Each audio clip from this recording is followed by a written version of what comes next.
Studio 6B, 8 o'clock on the East Coast. Real America's Voice. Glad you're in on a Tuesday night, July 23rd.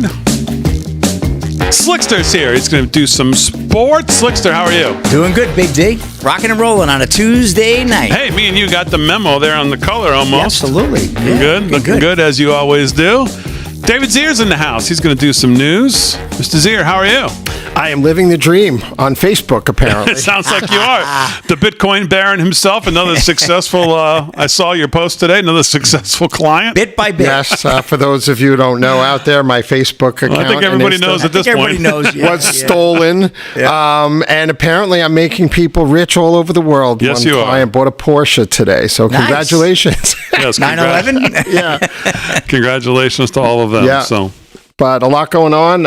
The left has, thrown their support behind Kamala. We'll see who's going to be VP. Oh, of course they have. I mean, this is a generational candidate. This is someone who has really worked her way up. The new Nelson Mandela. By converting voters all the time, making sure she earns those delegates, getting people to vote for. Oh, no, actually, she did none of that.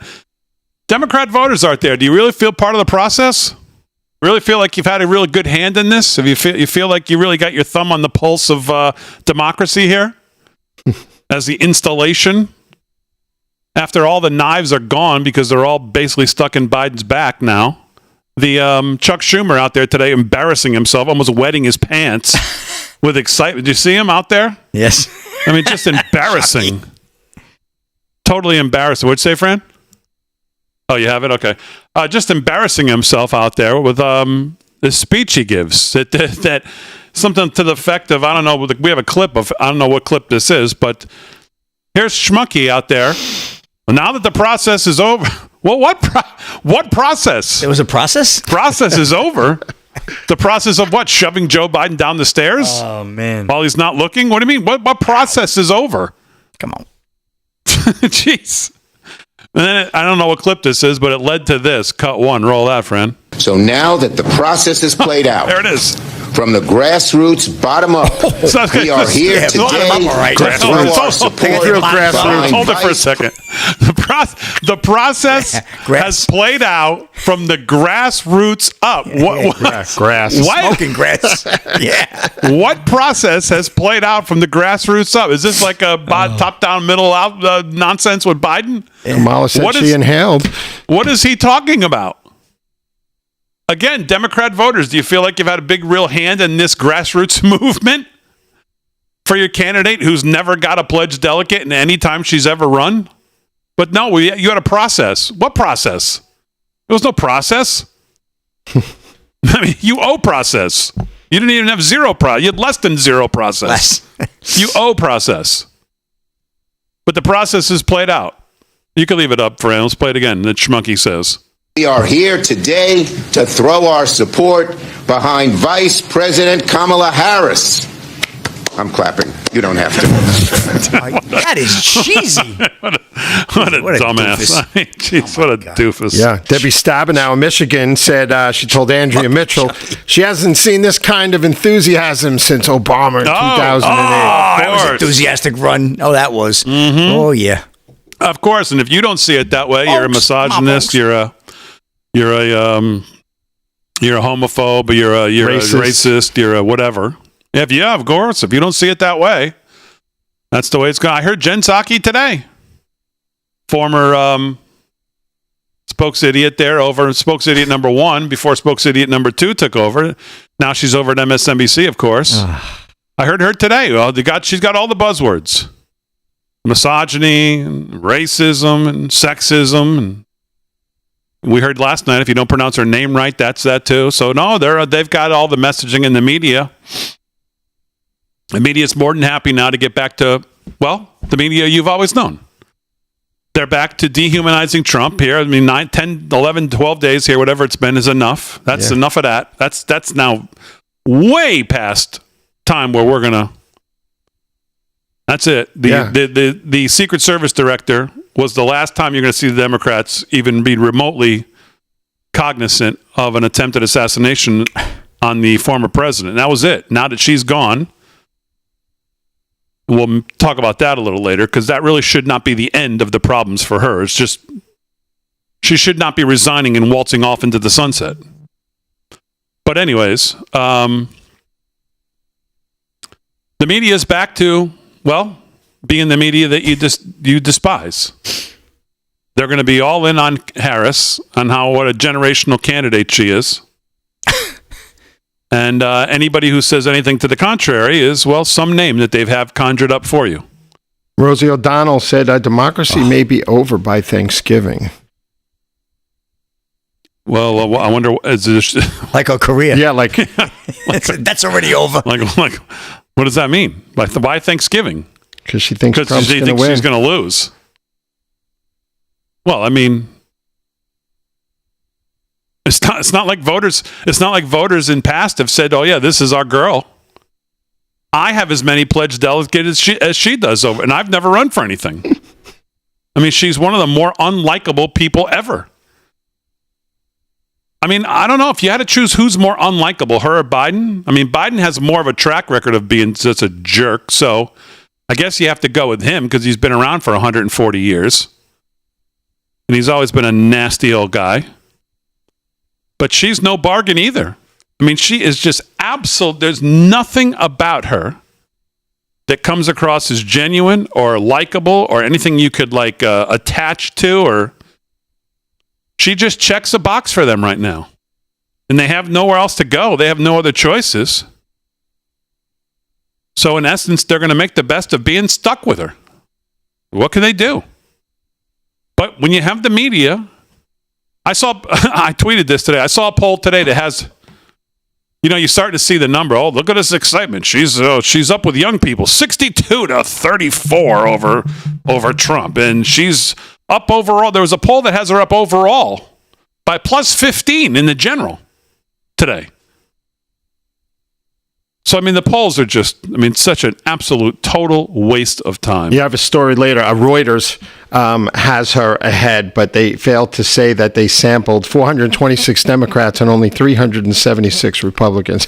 well, yeah, of course. They're not going to tell you that, of course. So we'll get into all of this. We'll get to some news. We'll get to some sports. And actually, I'm going to start the show with a version of sports because, as I said yesterday, President Trump was going to be on Bryson DeChambeau's YouTube channel. Oh, yeah. Which is just fantastic. And he started this channel to create content, and he does all these really cool, little series within themselves on the channel. And one of them is called Break 50. And that is where Bryson teams up with celebrities and other golfers, and they play from the red tees, which is the most forward tees on the golf course. Usually it's called the ladies' tees. I don't know if we can even say that these days. But they played from the red tees, which is the ladies' tees, which is always closer to the hole. So they play from the red tees, and they try to break 50, which means you've got to birdie pretty much every hole, and you have to eagle the par 5. So you got to shoot 20. Most courses about 23 under. Par 72, you got to shoot 23 under to break 50. Not easy. Not easy. No. Birdie every hole and eagle all the par 5s, Not I believe. easy. So this episode of Break, and he's never done it. Sergio Garcia and him actually shot 50. That's the closest they've gotten. And so he did this episode with President Trump. Yeah, I heard he was there today. And when I heard about this, I thought, man, they obviously they video every shot. They shoot it really nice. All these YouTube golfer guys have the production side down, man. They've got the production. They color the way they color it. The courses always look great. I mean, they really got the production side down for the edits.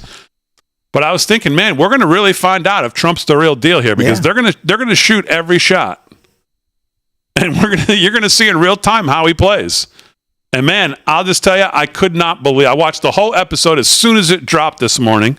And I picked out just one little part of it here from Bryson DeChambeau's YouTube channel. Here he is with President Trump on the par 4 12th of Trump National in Bedminster, New Jersey. Roll that, friend. Here, put that up. 210? Oh, this is cool. It's uphill. It's like a mega pin. Yeah. 210. It's a little into the wind, maybe.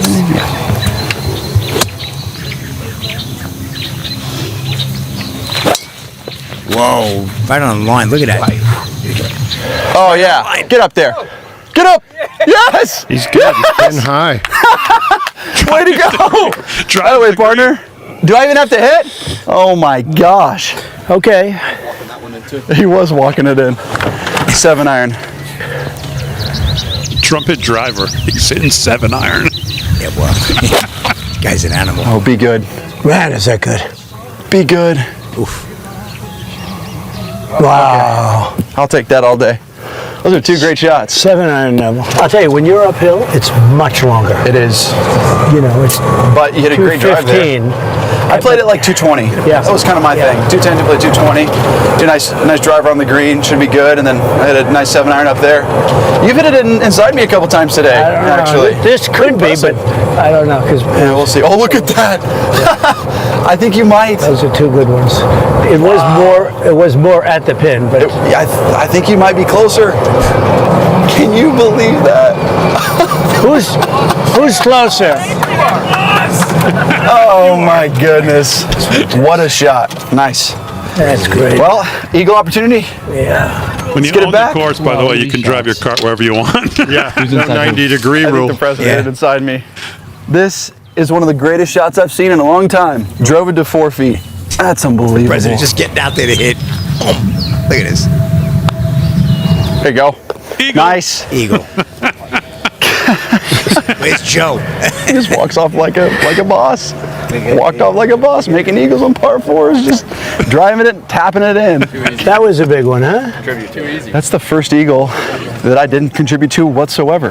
Who's the most impressive celebrity? Yeah, so anyways, that's just one little part of it. It's so good. The whole thing is so good. The cart talk of them when they're in between shots or in between holes, he asks them all kinds of questions. Bryson asked them all kinds of questions about, celebrities and why you love golf. And I mean, it's just great. Didn't the president's granddaughter say at the RNC that he talks a little smack with her when she's on the golf course? I remember her saying in her speech. She's a big YouTube golfer too. Kai she? Trump, Donald Yeah. Trump Jr.'s daughter. Yeah. Man, I'll tell you, you want to see somebody swing the club, watch her swing the Yeah, club. she's good. She roasts it out there too. Yep, but he gets on her a little. He says they're all he teases her. unbelievable. But you got to go watch this. Watch the whole thing. I'm not going to ruin it and tell you what they shoot. Yeah, it's good stuff. But it's really, really, really good, and it's really enjoyable. And the president is just, man, this is obviously before the assassination attempt. Yeah. But it's a lot of fun to watch. Check it out. Hi, live from Studio 6B on a Tuesday night, just getting started. Slick Rick will do Sports Zero, have some news. Delgado will have some news as well. We're back right after this.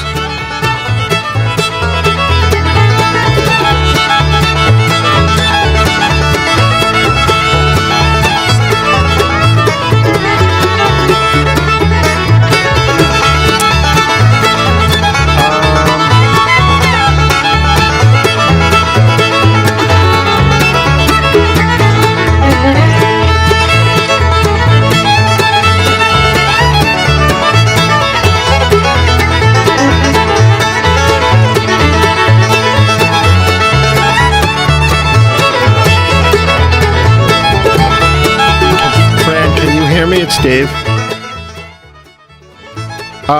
There were 2 cut number 9s in your playlist, in the cut list. Do you see that? Should I change the number of one of them? Bum, bum, bum. Mara Gay, should I make it like cut 16 or something? Okay, fine. What's going on, everybody in the chat? Welcome on in. Make sure you hit the like, subscribe, thumbs up, whatever platform you're on. Hello, everybody. Let's see here. Lisa on Facebook. Hey, guys. Watching from Southern Indiana, small town USA. Excellent. Hi, Janice on Facebook. Greg on Facebook. Ooh, going too fast. Can't see here. Sup, David Zier, Mika says. Hey, Mika. Where's Rick? Rick's coming? I don't know. He said he's going to be late. Kamala. Nice haircut, Big D. I did not get my haircut, but thank you. Where's Delgado? He's coming. Hello, Dawn on Facebook. Casey, love the show. Thank you. Lorraine on Facebook, hello. Faith on Facebook, hello. Everybody on X, YouTube, what's going on? Charlene on YouTube from Indiana as well. Oh, God, they're going so fast. I can't see most of them. Lightning bolts. Bucky's fan on YouTube. Hello. Bucky's fan. Hey, Yeah, Julie, she's good. what's cooking, Julie? Rick's UFO ride was late. Robert on YouTube says correct. Clint on X, what's going on? Clint. What's going on? What's going on? Damon ducking my poll. I don't know what that means. Did he have a bet with you? Ducking my poll. What, a poll? Put a poll up somewhere? I don't know. Love watching you guys from New Hampshire. Charlie on Facebook, thanks. Well, the Olympics are coming up. Yeah, it's going to be wild.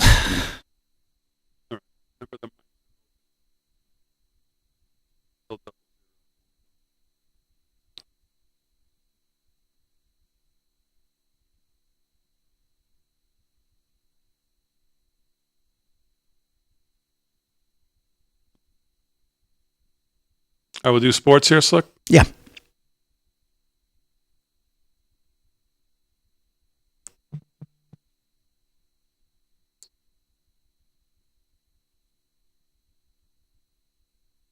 All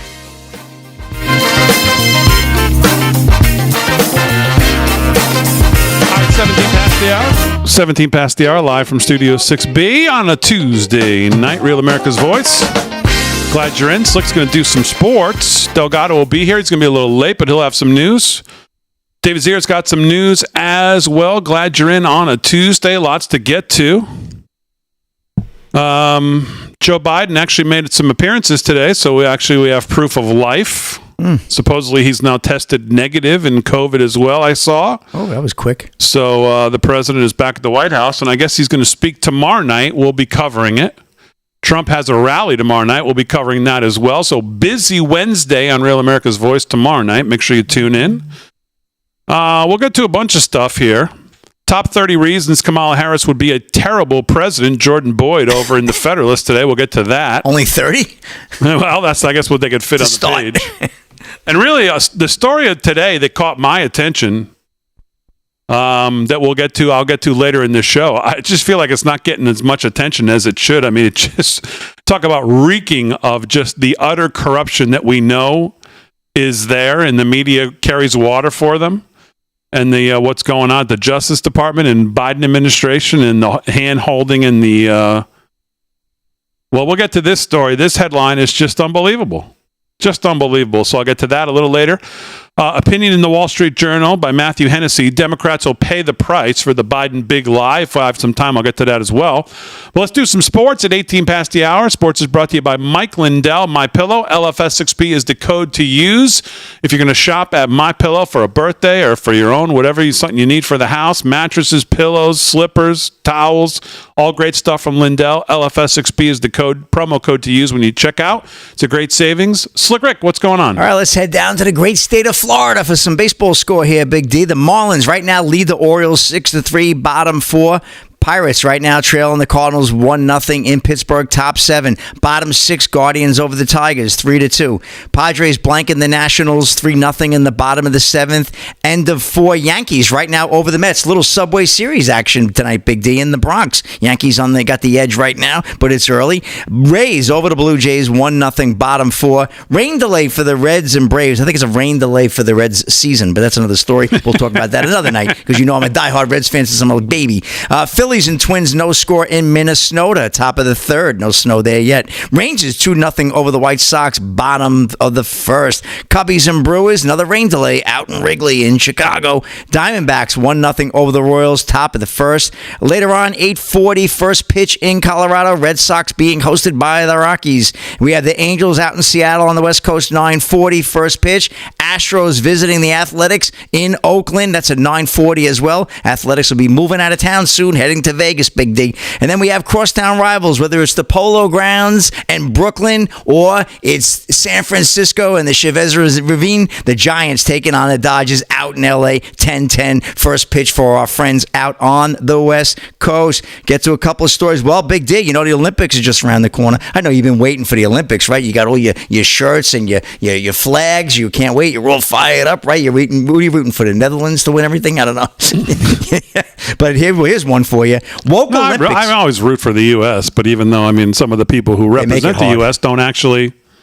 Yeah, they're not patriots, that's for sure. And woke Olympics pushing for air conditioning free facilities. Athletes not so happy. Imagine sweating your what off all day, and then you got to go into an air conditioning free because they want to green, they want to conserve energy, right, David? Warner, Todd Houston, and Breitbart. Olympics officials in Paris intend to nix air conditioning in their 2024 Olympic Village, but the athletes are reportedly not very pleased with the woke scheme and are making plans to subvert the drive for sustainability. We've heard that buzzword, right?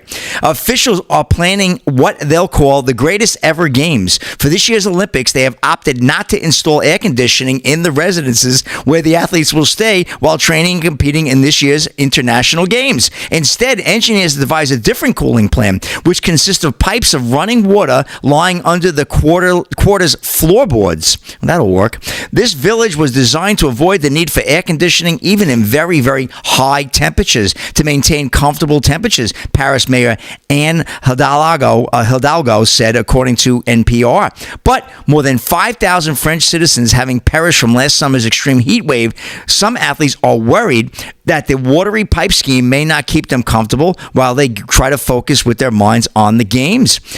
Indeed, so many athletes are worried over the heat issue that some countries, including Team USA, have announced that they are bringing their own AC units to the Olympic Village, despite what Paris officials want. Sarah Hirschland, CEO of the U.S. Olympic and Paralympic Committee, USOPC, there's another acronym for you, has confirmed that her athletes will have AC in their quarters. In our conversations with athletes, this was a very high priority and something that the athletes felt was critical component in their performance capability and the predictability and consistency of what they're accustomed to, she said. Though Hirschland did go to pains to say that the USOPC has great respect for the Paris officials and their work, or should I say woke, for sustainability. So they go on to talk about other countries that are bringing in air conditioners and also ultimately Mayor Hidalgo is very unhappy with all the teams that seem bent on ignoring the science of global warming, Big D. I think we have to trust science on two counts. She must know Dr. Fauci, she complained. The first is... Well, he is science, so yeah. Oh, yeah, absolutely. Come on. The first is what scientists are telling us about the fact that we are on the brink of a precipice. Everyone, including the athletes, must be aware of this. And secondly, we have to trust the scientists when they help us to construct buildings in a sober way and allow us to make do without air conditioning. I think the precipice started like 70 years ago. Exactly. And it carried all the way through Al Gore, who told us we'd be underwater by now. So the precipice keeps moving a little bit forward. Slick, it's going to be in the mid 80s next week in Paris. So and thank God there isn't a brutal heat wave, but it's still going to be very hot. It's uncomfortable for and them. they're still making the swimmers swim in the Seine. That's even worse. That's terrible. But don't fear, guys. The First Lady's Paris bound for the Olympics to lead the American delegation. I'll get to that later in the night. Well, yeah, she's not running anymore, so what else does she have to do? She's the first, soon to be former First Lady, very quickly. Yeah, she's got nothing to do now. That's a wrap in sports, Big D. I'll give you some more Olympic gems a little bit later. All right, Slick, very good. So the Trump campaign came out with what I think is a really good minute spot today on Kamala. Because, after Kamala, she's going to get her bump here, and all these, the Chuck Schumers, with peeing on their own legs here because they're so excited they can't control themselves at these press conferences. All that's going to be all fine for this week. And then that's all going to go away, and we're going to get down to business. And when we get down to business, what we need to remind people, and what the Republican Party and the Trump campaign needs to continue to remind people, is that Kamala Harris is the most dangerously liberal of all of the Democrats, more than maybe Joe Biden. She's out there maybe past Bernie Sanders as well.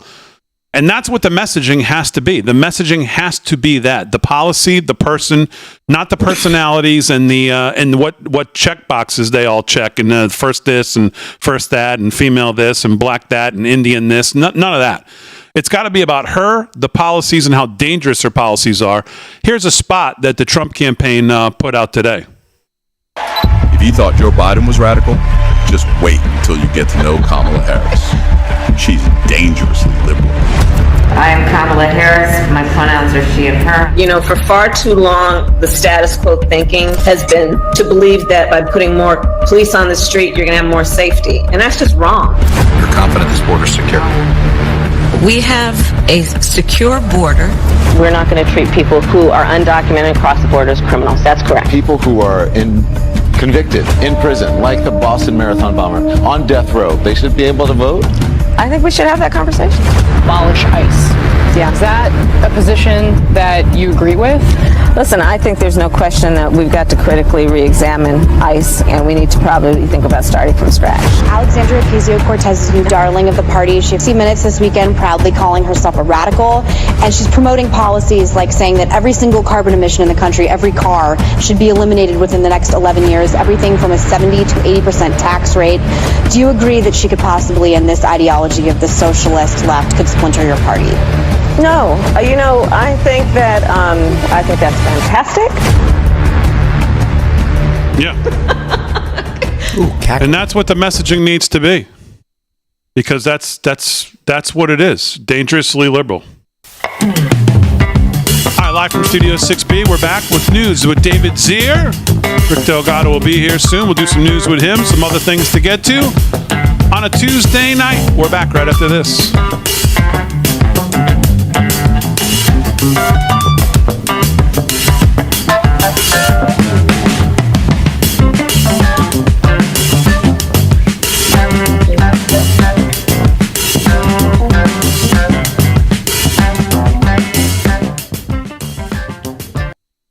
All right, we're back on socials. What's going on, everybody? Facebook, YouTube, X, Kick, wherever you are, make sure you subscribe, like, hit the thumbs up, smash the like, as they say. Hit the thumbs up on YouTube. Make sure you hit the bell notification so you get notified when we go live.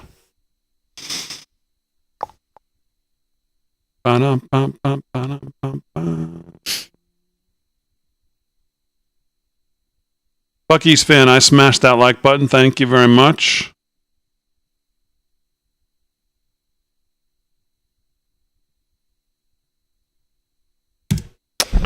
Let's see here. Remember what we said? What do you want, Slick? You on X? Or what do you want, YouTube? I'm on Getter. I'm just sending a message that I'm going to be heading over to the FuTube in a few minutes and try to make the FuTube more of a YouTube, get more people on there. So come on over and say hello to Slick Rick over there. I'm going to go on there and say hello to my friends at YouTube. Nice crowd there. A lot of people bounce between Getter and YouTube, I've noticed, like Bucky's fan, for example, a few others. So come on. Big D, did you see the body cam footage from the rally? I've seen some. I don't know which one specifically you're talking about. So the poll question is, what's scarier? A metal roof with a slight incline, or B, an Iranian presidential helicopter ride? I think she's talking about the... There was a nasty one a couple of months ago, right? Iranian helicopter ride that crashed, right? Yeah. I think she's talking about when they were up on the roof and the Secret Service guy came over and identified that it was the guy who was was being watched already. Did you see that? Whatever she's talking about? Yeah, this one. It's probably this one. And what's the takeaway from it? I guess it confirms that the Secret Service knew that there was suspicious activity beforehand. I don't know why it's not. Well, I think we pretty much know that. Yeah. They knew, yeah. But it's right from their mouth. Yeah. Yeah, she's gone, huh? Trump should not debate Harris unless there's a conservative anchor. I think he could handle her 6 ways to Sunday, quite frankly. Yeah, absolutely. And twice on Monday. He said something like, yeah, that's the guy, or something like that. I forgot what he said, but I watched it earlier. Good grief. Slick Rick, love the blue suit tonight. Thank you. Ruby says on YouTube. This was May. Hey, Moon Pie.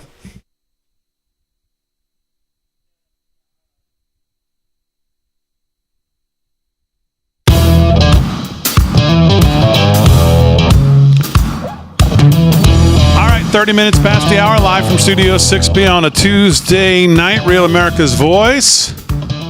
Glad you're in. Slick Rick's doing sports. Rick Delgado's going to be here pretty soon. He's going to do some news. David Zier's got some news as well. We'll get to all of that. We'll get to David Zier here in a second. But just to get back to that ad, that's a good ad. It's good messaging, and that's what they need to continue to hammer that message. Once all the pomp and circumstance is over here in these first couple days, they raise all their money, they all jump up and down. Chuck Schumer jumps up and down, and they all say what a transformational figure she is and all this. Then, and Biden's going to give his speech tomorrow, and most likely he's going to say he's going to stay on through the rest of the term. He's got unfinished business, and we know what all of the messaging is going to be. And she's going to be left out there to campaign, and you're going to see the whole. Listen, we've talked on this show for as long as I've done it. When they want to rally the wagons, they rally the wagons. They fall in line and they rally the wagons, and that's what they do, whether they like it or not. Especially when it comes to policy. When Nancy Pelosi was in charge of the House, it didn't matter whether you liked whatever the legislation was. You either voted for it or your career was over, because that's the way she plays ball, with brass knuckles. So it doesn't matter whether they all internally like the candidate or think she can win. It doesn't matter. Fall in line or get out of D.C. and get out of this career is what the message will be from Hakeem Jeffries and Chuck Schumer and all the other radical Democrats. That's what it's going to be. Fall in line now, and that's it. And then we'll see who she picks. I still think she goes to Shapiro in Pennsylvania. I get the Jewish thing, and I get that still could be a thing. Maybe she goes to the guy in North Carolina, Cooper. Maybe she goes to Tammy Baldwin, Wisconsin. But she's going to pick somebody from one of those states that she has to win. Kelly, Arizona, married to Gabby Giffords. Gabby Giffords, yep. Yeah. Who knows where she goes? I think she goes to Shapiro. I think that would make it the toughest race that we could have if she did. Even though I think she's horrible at the top of the ticket, but people like him, and they'll get excited for him and her. But we'll see. As far as debates go, Trump should debate her as many times as he can, or she'll allow. If I was them, I wouldn't have any debates. But maybe they'll think they're arrogant enough that she can handle a debate with him. And of course, they'll have the media there to cover her water, or carry her water, and cover for her lies. But she's got no. I mean, Trump could take aim at a lot of things which are her on the stage. The border, number 1 and number 2 and number 3, and a lot of other things. Her raising money for BLM and rioters across in the summer of 2020. There's a lot of things that she doesn't want to stand up on a stage and have to answer for. A lot. So we'll see where that goes. But once all this pomp and circumstance is over, we get down to business as her as the candidate and how radical she is. And that's the messaging the Republicans need to undertake, and the Trump campaign needs to undertake. That commercial is a good start. They need to keep hammering that. So, all right, let's do some news. Host of Breaking Point. 8 a.m. is Breaking Point on Saturday mornings right here on Real America's Voice. The host of that is David Zier. And he's here now. Mr. Zier, what's going on? Well, the Saman confirmed reports a video that they're questioning the authenticity of Hamas threatening rivers of blood will flow through the streets of Paris at the Olympic Games. And we all remember the incredible Charlie Hebdo attacks in Bataclan in Paris, and the Brussels, the airport that was blown up next door in Belgium. And then, of course, Munich, where they lost about 11 athletes, plus a German police officer. Israeli athletes and coaches. So it's something to keep our eye on, and I'll try to bring you more on that. I have some fun clips for you guys tonight about the unhinged left. Let's go to cut 16. Mara Gay from the New York Times playing the race card already. A race between Donald J. Trump and Kamala Harris. It's complicated. I guess in not quite knowing what the line of attack should be, the Republicans in 2024, their first instinct is just to be racist and sexist. I guess that's like a tick that they've developed at this point. Bloodsucker. There you go. There's two of them right there. Yeah, let's go to cut number 9. Okay, Biden is the best president ever, even after we trashed him. Breaking news. President Biden has just announced that he is ending his re-election bid. Now, we'll all remember where we were and what we were doing at this moment. Him watching the waves at Rehoboth Beach, down the street from the boardwalk and the ice cream stand. Joe Biden has been one of the most consequential and transformative presidents this country's ever seen. Name one thing. Excuse me. I'm sorry. What a man. What a patriot. This is leadership. Oh. This is patriotism. This is a day for Joe Biden. He can read a poll. He can read a room. Can read the room. He can read a nation. His heart is Read a as room. big, Can read a and nation. true, Damn and thing. strong. Can't he read a has teleprompter. been a phenomenal president. The president, in a tweet, just announcing that he is offering his full support and endorsement for Kamala Harris to be the nominee of the party. Vice President Harris, she is now perhaps the most important political figure in the United States. That backbone of the Democratic Party. Backbone. Black women. She's somebody who I think has an incredible ability to go out and inspire people and to get them excited about her. This injects energy. The Democratic Party will now unify like nothing you have seen from this party in many years. It's a question of whether or not you want to go backwards with Donald Trump or forward with Kamala Harris. The Democratic Party is a family. At the end of the day, this is a family matter. Yeah, and like Sid Rosenberg said on WABC yesterday, they're going to make Kamala Harris into MLK with lady parts. You know, that montage just makes you want to puke. I mean, it's just. I mean, again, all the talk of like, the process and that she's the most important figure, and you push the guy down the stairs under the bus, and then as the bus is rolling over him, you turn to the cameras and go, yeah, this guy, man, what a patriot this guy is right here laying on the ground with the knives in his back. Yeah, oh, man, he's the best. With tread marks on his head. I mean, are you kidding me? Erase all his delegates overnight. Yeah. Cut number 10, Alencia Johnson. Kamala is overqualified for the job of president. Sorry, Damon, you have to sit through this. The only way an accomplished black woman who is overly qualified to do this. I am smiling because, one, yes, Democrats are extremely excited right now, but this moment, we were talking about this in the green room. Are they? Honestly, the calls that I've been getting beyond the Beltway, this really feels like Obama 2008 when my dad was running around saying fired up and ready to vote. Yeah, and I have another one here for you. Well, hold on before we get to the next one. Change you can believe in, right? This is what we're supposed to believe. Man. Kamala Harris is change you can believe in again. This is Obama all over again. This is the level of excitement. Don't kid yourself, folks. You know, these losers go on these stations, and I mean, they get up there in these first couple of days, and they tell you how nobody is. Again, if she was so great, and she was so excited, she can drive excitement like this.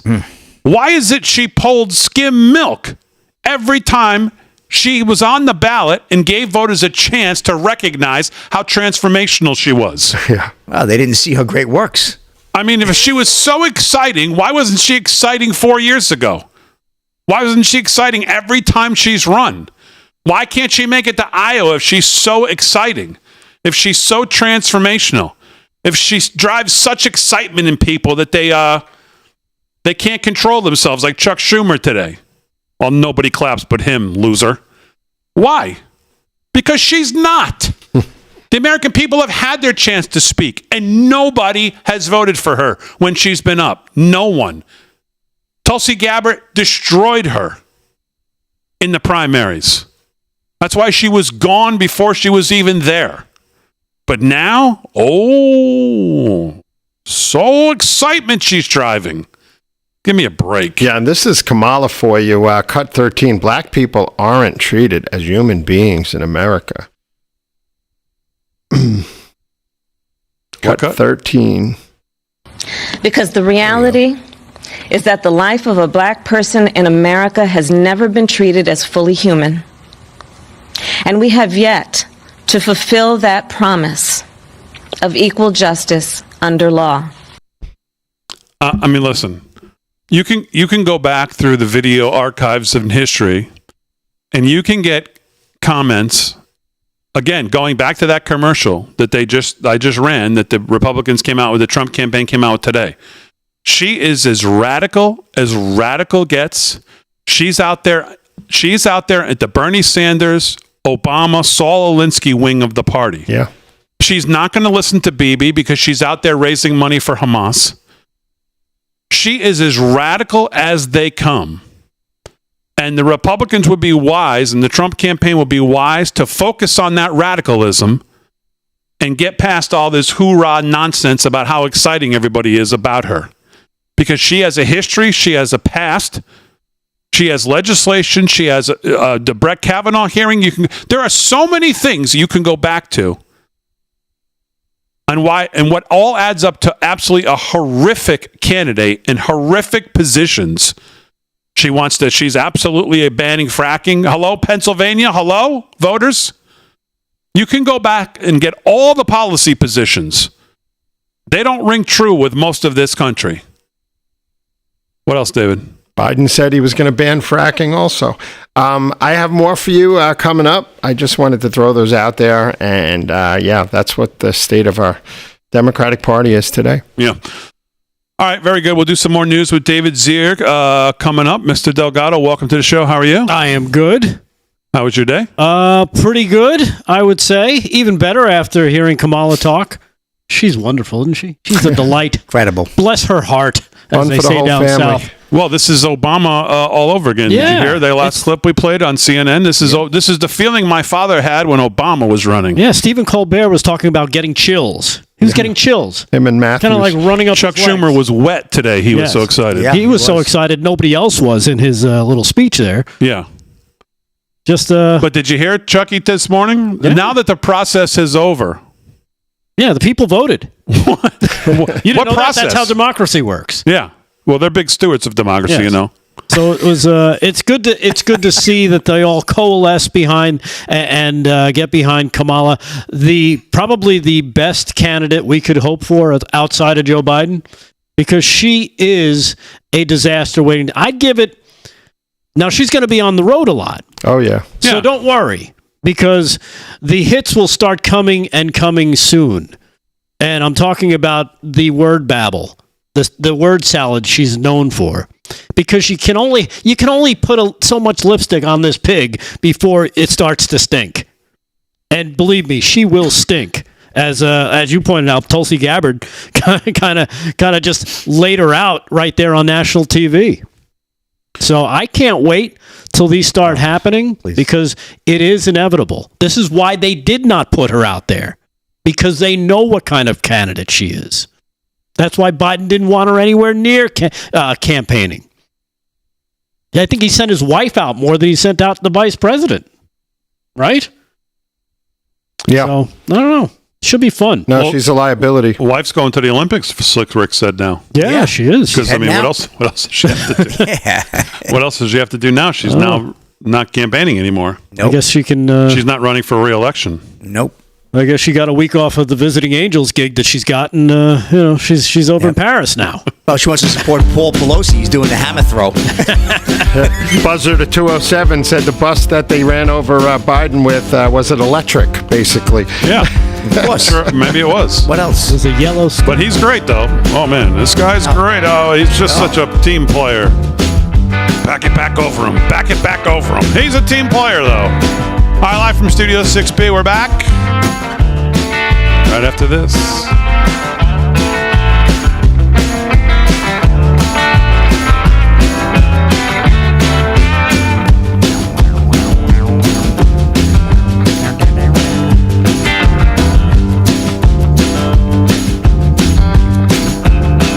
Come on. It's YouTube.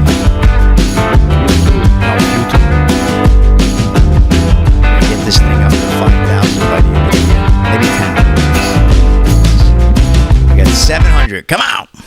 All right, we're live in the chat. Commercial break. 291 likes. Heading to 300, Big D, on YouTube. How many people watching? 700. And how many likes? 291. Oof. Come on, smash That's it. getting better.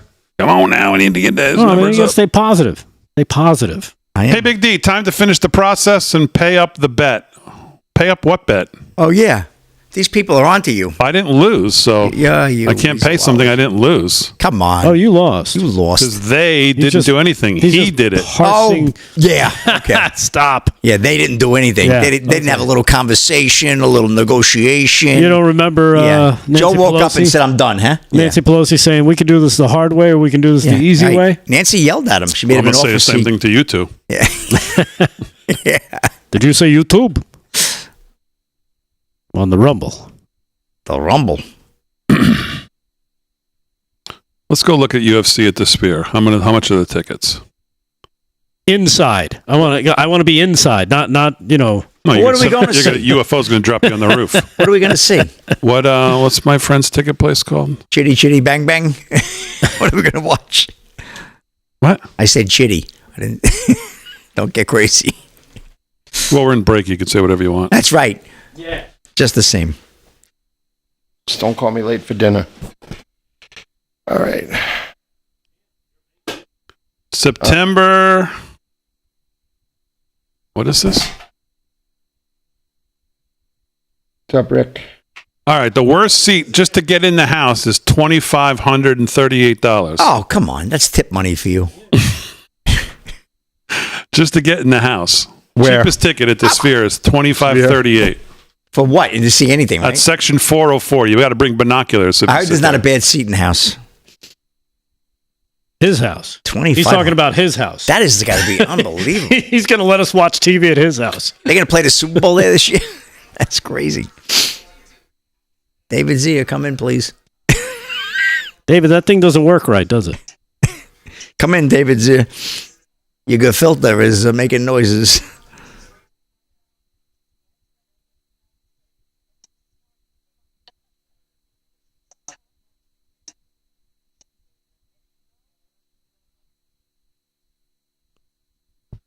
Bam, bam, bam, bam, bam, bam, bam. Fran, it's from 40 seconds to 48 seconds or so when she said she's smarter than Trump in that clip. Are you ready to do news here? You want me to do something? Let me pull What?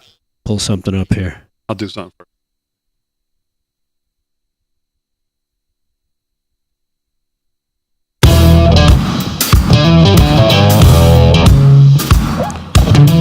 All right, live from Studio 6B, 13 to the hour on a Tuesday night. Glad you're in. Real America's Voice. Remember, tomorrow night we've got the Biden speech, we believe, from the Oval Office on why he pulled out and what the future plans are, I believe. Trump has a rally tomorrow night as well, so we'll be covering all of it right here on Real America's Voice. So make sure you lock it in here. We'll be covering both of those things for you, bringing them to you right here live from Studio 6B tomorrow night. So Kamala was out today on the campaign trail, and the editorial board over at the Wall Street Journal says in her campaign debut today, Kamala Harris steers left, which again is where we need to continue to focus on, the person and the policy. Her implicit message of her big campaign rally today, hey, swing voters, who needs you? Does Kamala Harris think she's going to win this election by firing up the Democratic base? That's a serious question that everyone should have after watching her first campaign rally since President Biden's sudden withdrawal from the 2024 race. Today, outside of Milwaukee, Kamala Harris was introduced by a quote-unquote educator with a doctorate who said that thanks to the Biden-Harris administration, I had almost all of my student loan debt forgiven. And if that plank of progressive big government doesn't appeal, Ms. Harris has others. The VP said she sees a future where, quote, every worker has the freedom to join a union, end quote. And, quote, every person has affordable health care. I thought we already did the Affordable Health Care Act, didn't we? Which is neither affordable nor health care. Yeah. Affordable child care and paid family leave, and every senior can retire with dignity. The promise is that Uncle Sam is going to deliver it all for you. She also pledged to sign a federal law to ban assault weapons, quote unquote, and override state abortion limitations. This is a strange strategy. Ms. Harris is talking as if she's running in the Democrat primaries and trying to beat California Governor Gavin Newsom for her party's presidential nod. In reality, She leapfrogged that fraught step and is going straight to the general election.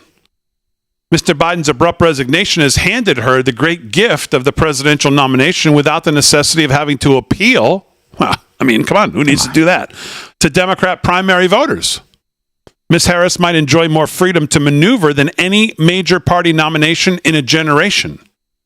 This gives her a rare opportunity to reintroduce herself to voters as she wants them to see her. What Ms. Harris stands for today is largely undefined, and she has about 100 days to answer those questions. But one of her vulnerabilities in November is that voters might view her, not without reason, as more of a left-winger than Mr. Biden. Her record in the Senate, including supporting Bernie Sanders' bill to outlaw private health insurance, remember that? She could instead be taking the opportunity to build a defense against what is surely the coming GOP assault to define her as a California progressive. California? That's a nice Freudian slip. A little bit of slip, yeah. That's okay. Isn't that a song? Where's Montel when you need him? Californication. Yet in Milwaukee, she sounded as if her main political task is to get Democrats enthused about finishing the pieces of Mr. Biden's Build Back Better agenda that failed in the Democratic Senate. That means more government, more entitlements, more health care, more child care, and more progressive culture war. Swing voters, who needs them? Perhaps she will grow into her candidacy and realize that her challenge is to put some distance between herself and, well, Bernie Sanders. She needs to broaden her appeal past her old California constituents and talk directly to double haters and moderates in Pennsylvania, Georgia, Arizona, and other states that could be in play. Here's some ideas for her. She could swear off the tax increases that progressives always want to enact, probably won't. She could say the administration made a mistake on the border, probably won't. She could pledge to fire Secretary Alejandro Mayorkas, probably won't. She could reverse her past support for ban on oil and gas fracking, probably won't, while arguing that consumers need low energy prices. And by the way, the shale revolution means the U.S. is no longer at risk of energy blackmail from hostile nations. She could say something nice about school choice, absolutely will not. Perhaps Ms. Harris is a true progressive believer and will run as one, in which the case no one will be more delighted than Donald Trump.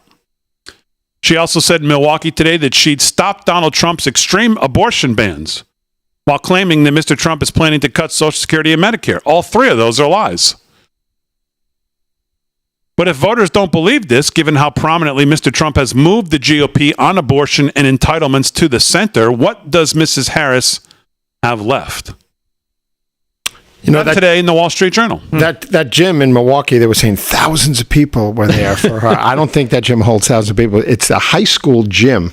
So I think the lies are starting already. Yeah. And you know what? I was baffled by the excitement of I forget what Democrat was on what network talking about. They're talking about that high school gym you just referenced there, David. And they're saying this is the most people that they've had at any event in this cycle. Yeah, which is not a lot. in this candidacy, in this 2024 run for the president, that's the most people they've had in an event. And I'm reading online. How crazy is that? I'm relying on chat, whatever it's called, GBT. The capacity of that gym was only 800 people, and they're saying thousands. And that was the most that they've had this cycle. Yeah, they were out the makes door. sense. That is... well, at least they didn't have circles painted on the floor like they did last time around. That's true. That is stunning. Hey, you want a little reminder of... But the point... Yeah, I do. But the point is this. It doesn't matter if it's 800 or 8,000. It's what comes out of her mouth that matters. Yeah. And that's not going to change. It could be 80,000. Who cares? I never understood this argument on crowd size. Who cares if it's 8,000, 800, 80,000, or 8 million? Trump gets 50,000 and Biden gets 400, though. So it just shows. Right, but in 2020 it didn't matter how many people he got. So it's not going to matter this time either. If they steal it again. It's a soft barometer for really nothing. I don't know. Quite honestly. I've seen 15 Biden signs in 5 years on the road, and I've seen about 200,000 Trump signs between the That's crowds because and on the other people's houses. 81 million, David, put their signs away to save it for this time. Right. Washington Post today's reporting, Damon, that they had like 58,000 individual contributors or something like that. Who did? For Kamala. Yeah, out of through 100 million raised. through their money laundering through their money laundering Act Blue Act deal thing. So yeah, I'm sure they did. Again, there's no doubt there's going to be. They have no choice. They're going to be excited. She's going to raise a lot of money. She's going to get a bump in the polls. Yeah. All that's going to happen in this first 7 to 14 days. There's no doubt. But then we get down to business, and then we need to get to work. And the Trump campaign has plenty out there to go after her about. As much, if not more, than Biden.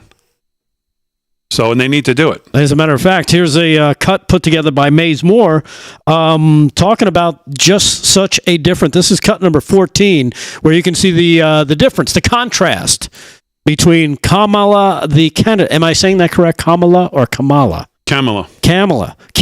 Like the T. Kamala. Kamala, the candidate, versus the vice president. Check this out. That's a mother who pays a coyote what? to transport her that? child through their country of origin, through the entire country of Mexico, facing unknown peril to come here. Why would that mother do that? I will tell you. Money? Because she has decided for that child to remain where they are is worse. But what does Donald Trump do?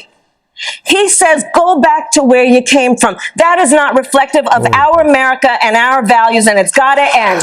To be clear to folks in this region who are thinking about making that dangerous trek to the United States-Mexico border, do not come.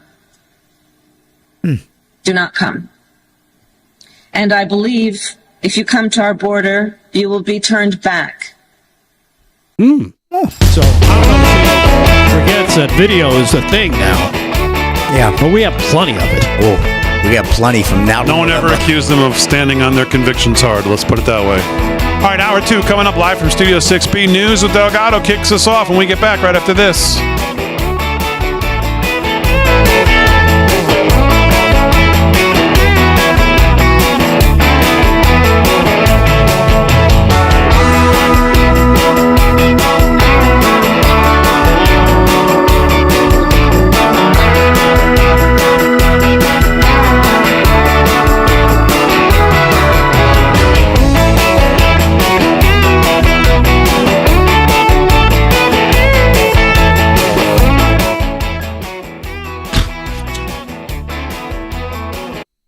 I read, I forgot what newspaper or media outlet it was, but it said thousands at Kamala rally chanting, lock him up, but it wasn't thousands.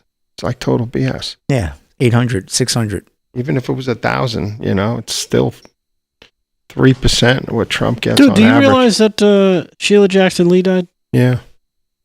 She was just running for mayor. Yeah. Like a few months Stepped ago. down to run, I think, right? Yeah. I never heard what it was. What'd she do? She died of cancer. Oh, she had cancer all that time? Wow. She hit that I don't well. think so. I think it's... call me crazy. I'll throw it out there. Turbo cancer. What? That's a thing. Really? Yeah. From the turbines? No. They say it's a side effect. Oh. For the jab. Jabs. Because all of a sudden these cancers show up. People show up one day and they're like, I got a problem. And they find them 74. like at stage 4. Oh, my God. There was something, I think, one of the times you weren't here, McCullough She had talked pancreatic cancer. Oh, was it pancreatic? Yeah. Oh, that goes quick. That's its own turbo That's a cancer. killer. That's a death sentence, unfortunately. That took out for most Swayze. people. Some people survive it, but most people don't make Most it. people don't. No, it's a tough one. I think it's like 80% fatal now Yeah, or something. yeah. There is some great stories, but they haven't. But, the jab could accelerate cancer, they say. Sure. So- Didn't Alex Trebek fight it for a while? He did. He really hung in there.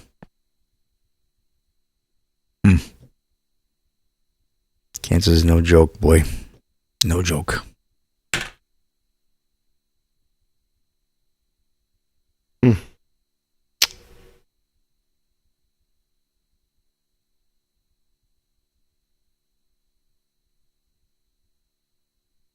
hear about Clint Eastwood's wife? Yeah, she's sick or something. She's dead. She's dead. Yeah, I Died read of a heart that. attack. Yeah. Really? Wow. And she was like younger than 40 him, right? years younger than he Yeah. is. Wow, man. And who else? Somebody else died of a heart attack, like someone's young wife. It's been a lot in the news in the last few days. Yeah, it's been crazy. Like this one woman, I think, was really young, like in her 20s or something. 20s? Yeah, died of a heart they're attack. dying too with these jabs.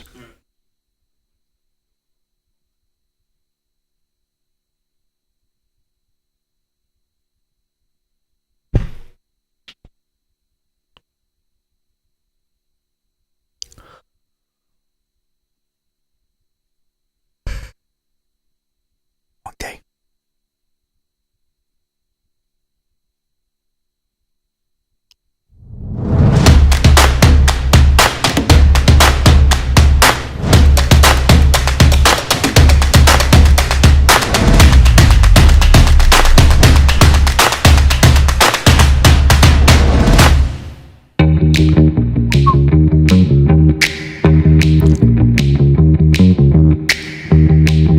All right, hour 2, 9 o'clock on the East Coast, Real America's Voice. Glad you're in.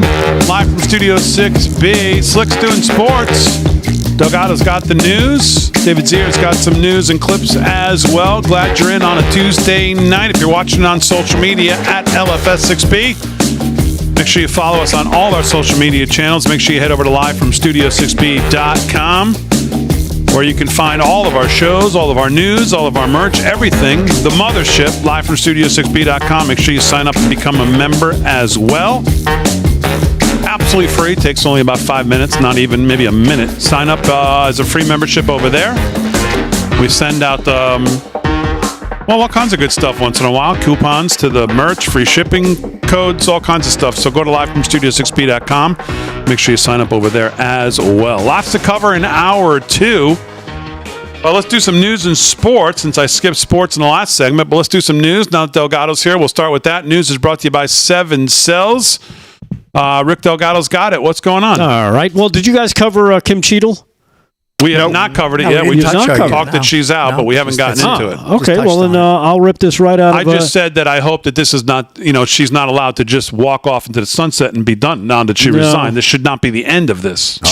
According to what I was hearing from Dan Bongino, he said she is not walking away from this just because she resigned. There are more questions, and she will be subject to those questions.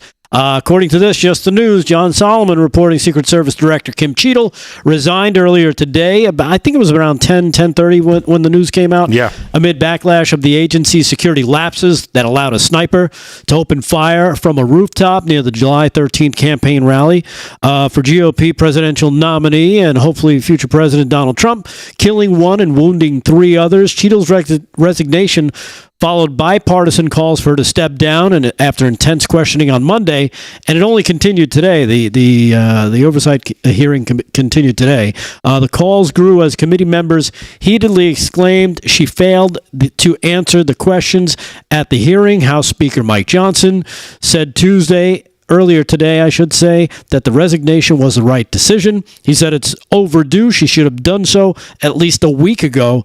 President Biden thanked Cheadle, who started with the Secret Service back in 1995, for her public service. But the writing was on the wall, basically. Knowing that Joe is not going to be around much longer, her political cover was gone. Yeah. The only reason she was there was because of Jill Biden and Jill Biden's staff that helped push her in that position.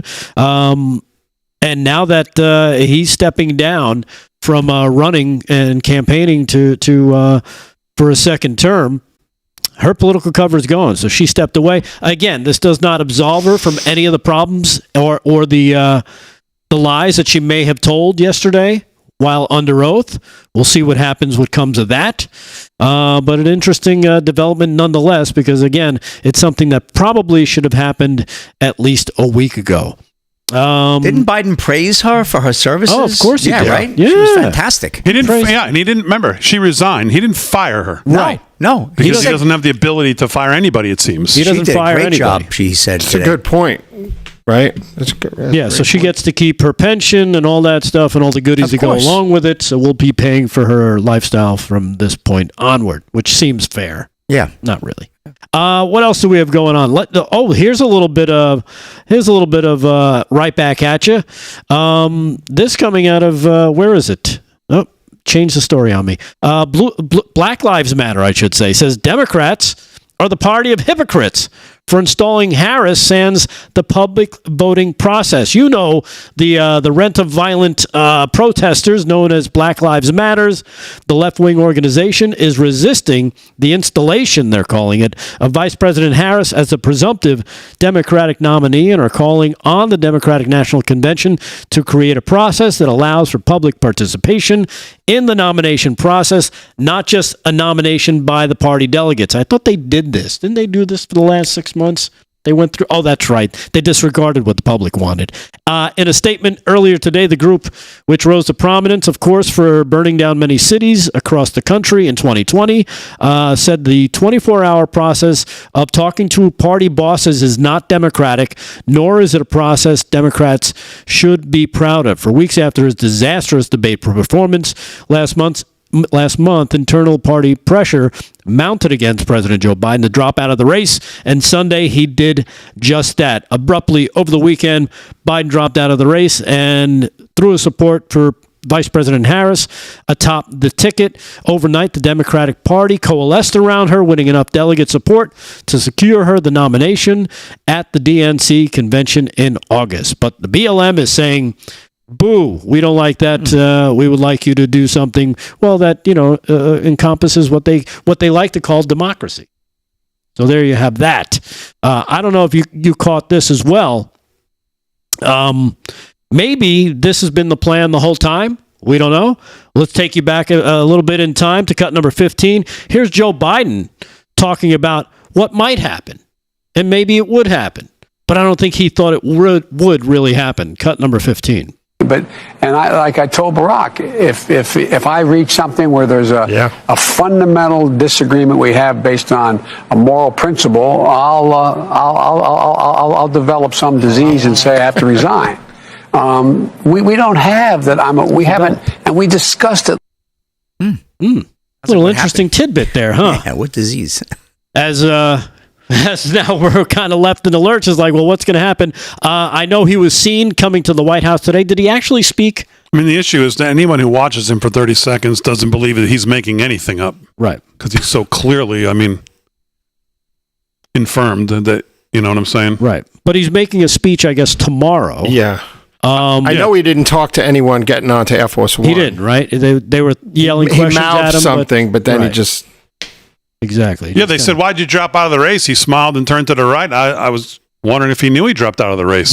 That's a good point. News to me. Did you get the memo? Yeah, exactly. Maybe he doesn't know yet. They haven't broken it to him. Yeah. Who knows? We'll find out. Yeah, I guess we'll find out tomorrow when he makes his when he reads his prepared speech that somebody wrote for him. His delivers the ransom. Joe's ready to video. Go. Joe's ready to go.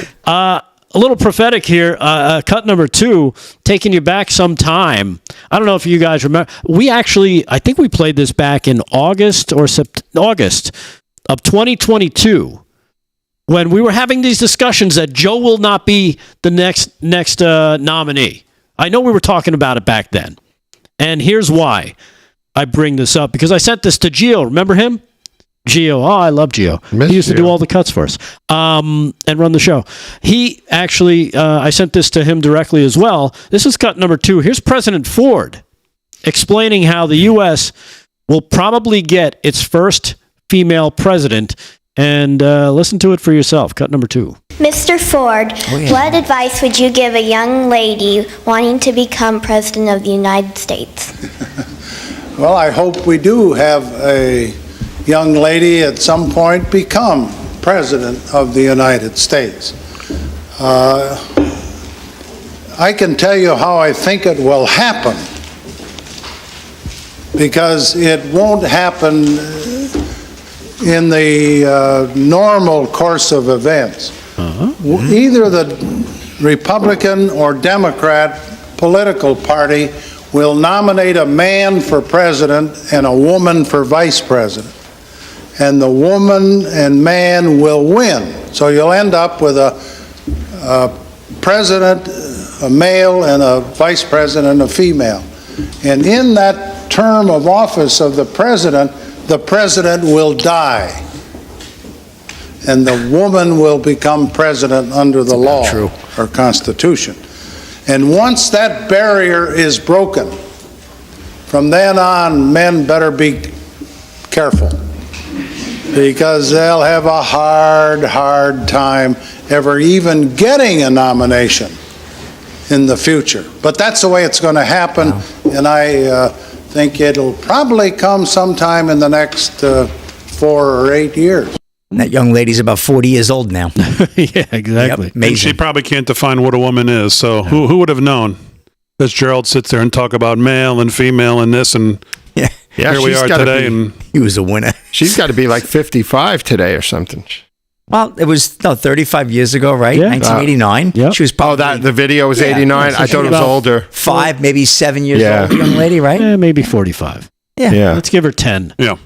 So there you have it. Just a little reminder of next 4 or 8 years, he said. Yeah, he was a little off on the years. Yeah. But it is a male president, female, and let's face it, Joe is a walking corpse at this point. Yeah. So, all right, we'll do some more news with Delgado. Let's do some sports. Sports is brought to you by Mike Lindell and MyPillow. Slick's got it. What's going on? All right, Big D. Well, let me get to it. Well, I actually got some great news tonight. Let me get to that story first. In the racing world, NHRA great John Force released from hospital after crash. Remember that crazy crash about a month ago? This is an AP report out of Phoenix. NHRA drag racing great John Force, anybody who knows NHRA knows he's one of the greatest of all time, has been discharged from the hospital where he was undergoing rehabilitation for a traumatic brain injury sustained last month in a fiery 300-mile-an-hour crash at the Virginia Nationals. The 75-year-old was released from Barrow Neurological Institute, according to a statement from John Force Racing on Tuesday. He finally gets to sleep in his own bed, Ashley Hood, one of Force's daughters, said in the statement. The 16-time funny car champion suffered a traumatic brain injury and other injuries, including a fractured sternum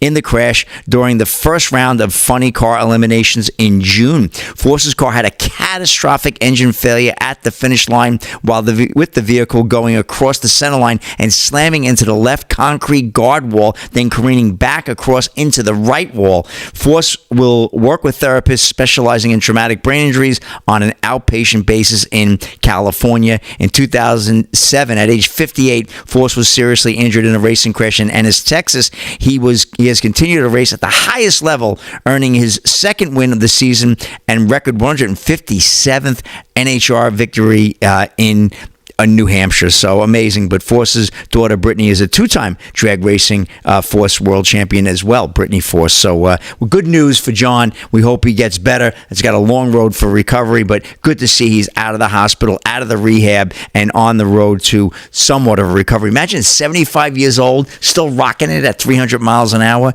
Absolutely incredible. That crash was just it was catastrophic. Unreal. I mean, how he survived that? Well, that goes to because they have obviously good safety equipment in the NHRA.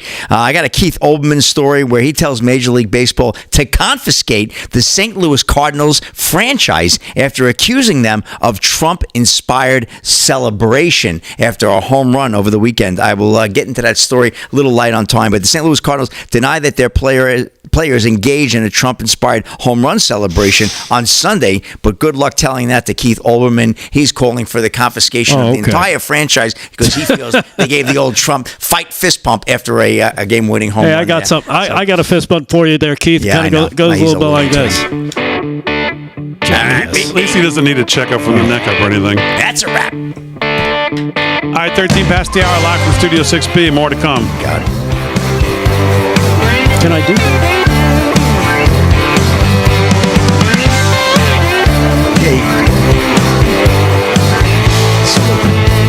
That's the attacking salute. Hey, that shit. Come on. Pizza Tuesday. Somewhere. Not here.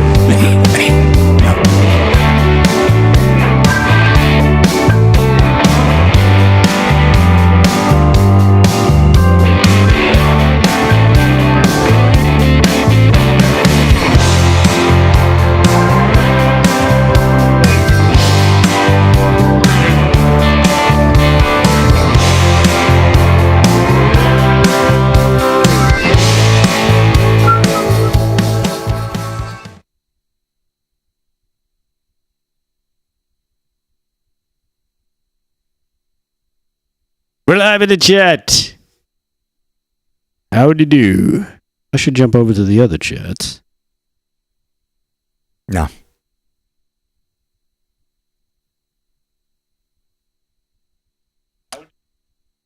Yeah, that was me. I hit the volume button by accident. You came up. You're always hitting the volume button. It's impossible Damon's to gonna miss. Punch you in the face. All you got to do is like hover over it, and it goes on. Yeah, hover. Your ass hovers. Lock it up, David. It's a design flaw. Lock it up, baby. You're a design flaw. Lock it up. Lock it up.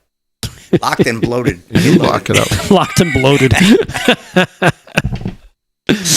Oh my God. Oh, what's going on in the FuTube? What do we got there, Big D? I'm in the Twixers. Did we break 1,000 yet? Come on, these people. Come on, man. I don't know. Let's see. What do we got here? Oh, we got like 1,500 in the Twix. Got 381 likes. Okay. 417 Raiders is in there. Burnett Chantel. Farmer Brook. I was with the guy. Sorry to hear that. At a party at RNC. You want to keep that personal or something? Invented Celsius. Pretty wild. Real Prince Doll is in the Twix chat. Oh, yeah. Yeah. Who Dat Nation. Green Bay Packer fan. Who Dat? Who Dat? Who Dat Nation. Wonder what the Micah Trumpington. Hey, NFL football camp opens up this week. A couple of teams are already practicing, right? Mahomes hit his new rookie receiver on a bomb. I heard that kid's got a 4.27 40 in the combine. A 4.27. Whoa. That's faster than you, Delgado. Hey, what do you got over there? What are you guys doing? Did it tip over? Soto. Big D, what do you got over there? Tip over? Soto broke a record. I think he was in with Babe Ruth and one other guy, maybe Mark McGwire, first player to hit 25 home runs and 80 walks as a newcomer to a team in the first 100 games. I have no idea. No, that's a new one. I'm pretty significant. I believe you. You're a good statistician. It doesn't matter for crap if they don't win. That's it. It's all about the win. Remember Louis Tion? I want to be with the Wieners. Love Louis Tion. I love Louis Tion. Ballpark. Was he Ballpark Franks? Right? Yes. Louis Tion, right? The old Yankee boys, Red Sox. He would do this wacky. This wacky Yeah, he would. He was awesome. I want to be with the Wiener. I love Louis Tion. He was the best Louis Tion. Oh, my holy 1978. Oh, yeah.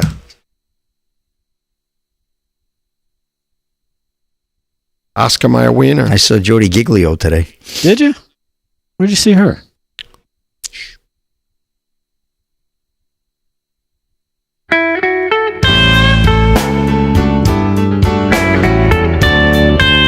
I sound like the blues on a Tuesday night. Let me talk to you about Patriot Mobile. You know, Americans are tired and frustrated by a stalling economy, inflation, endless wars, and the relentless assault on the values that make America great. Well, thankfully, there's companies like Patriot Mobile that still believe in America and believe in our Constitution.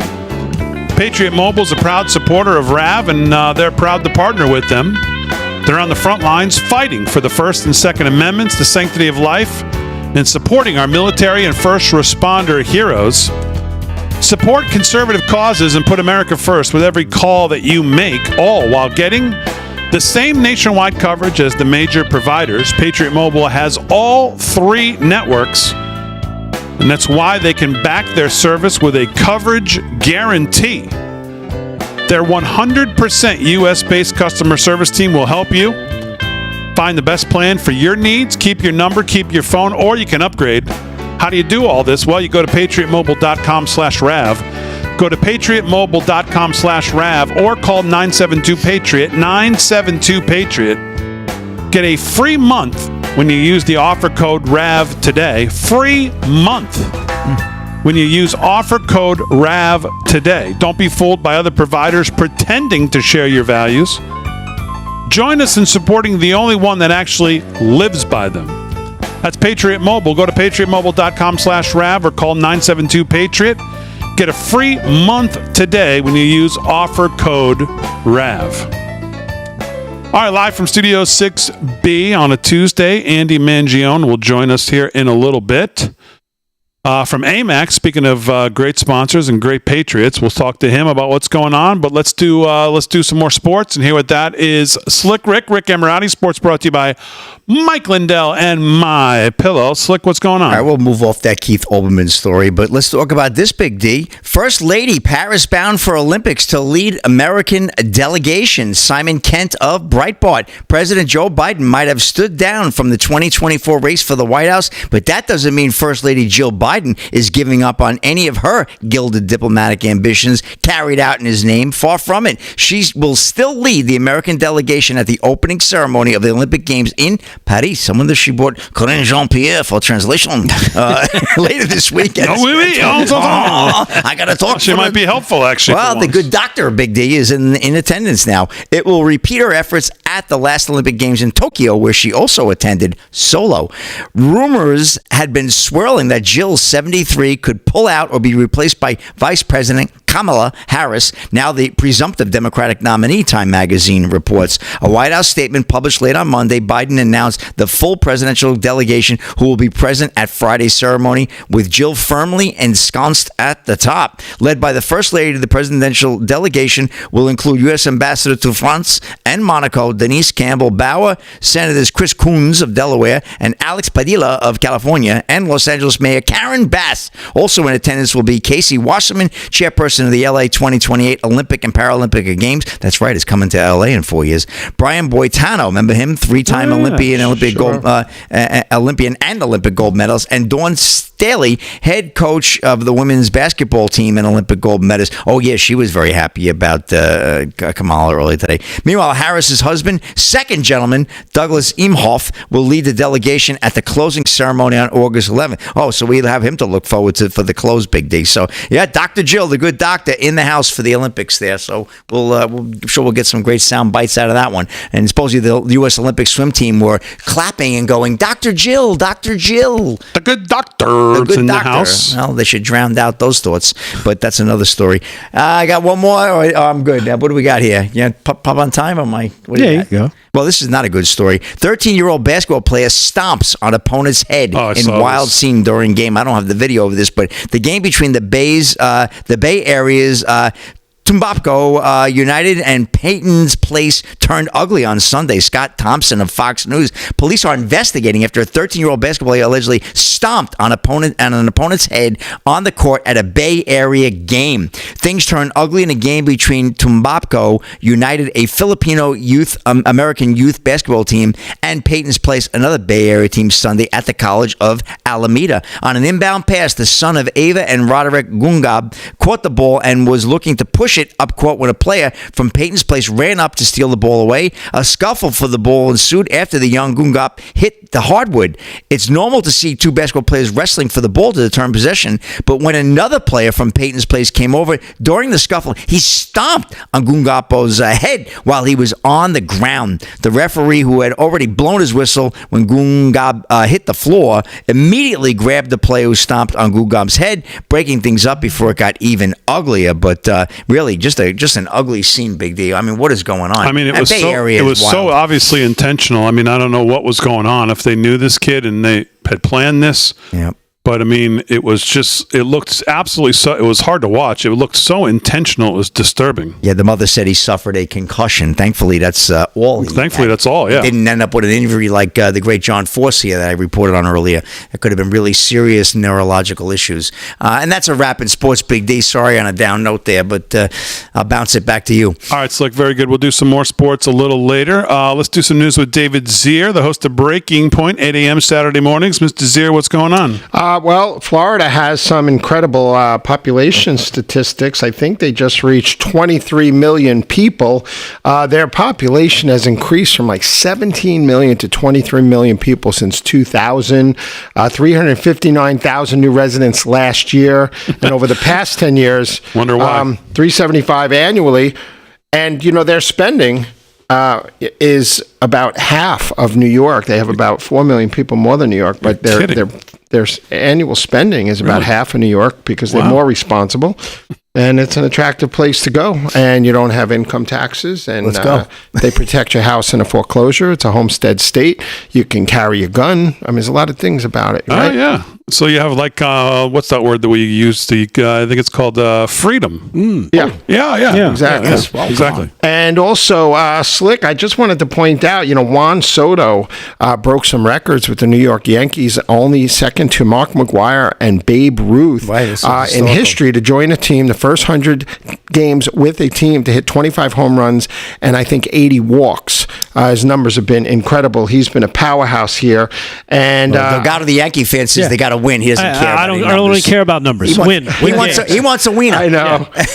I know. And high mortgage rates continue to hold back builder confidence out there. The Builder Confidence Index is only 42. It was about double digits higher than that under Donald Trump during his tenure as president, just holding back the market. I think the average mortgage yesterday was 6.9% for a 30-year fix. It's still very high. It affects my business where I'm at on Long Island here, and it's restricted traffic flow here. I have a couple of quick things here in the next minute or so. India has made an incredible discovery for oil. Right now, they import 80% of its oil, 18% of natural gas is imported, and only 23% of coal. So they're heavy on coal and gas, but they found oil fields. They've only tapped into 10% of their explored oil fields, and they have 4 times the oil just in this one new field they found than the Permian Basin, which accounts for about 30% plus of American oil down in Texas that extends up through New Mexico and north. So pretty big news for India right there. And one more thing, Reuters poll has Harris leading Trump 44 to 42% with a 3% margin of error, but Zero Hedge reporting there's a catch, that only 426 Democrat voters were sampled and only 376 Republicans were sampled as well in that. So skewed as usual. And we'll have more. Gravy. All right, more news with Delgado coming up after we talk to Andy Mangione from AMAC on a Tuesday. Real America's Voice, live from Studio 6B. We're back right after this.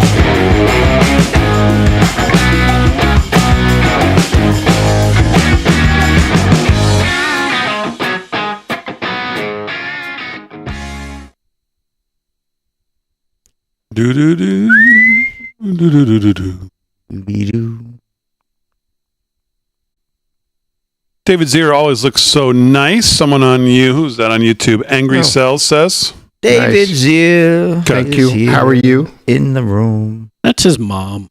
Yeah. That's it. That's Marie. David, you're always so nice looking. Davey. David. Davey with his peach tie. He looks good. Dave's always sharp. It's not peach, it's salmon. Oh, salmon. Okay. Oh. Is it range free or whatever they call it? It's free range salmon. It swims outside of a cage. Okay. It's got to be good then. Well, that makes it more manly then. Yes. Yeah. Oh, my God.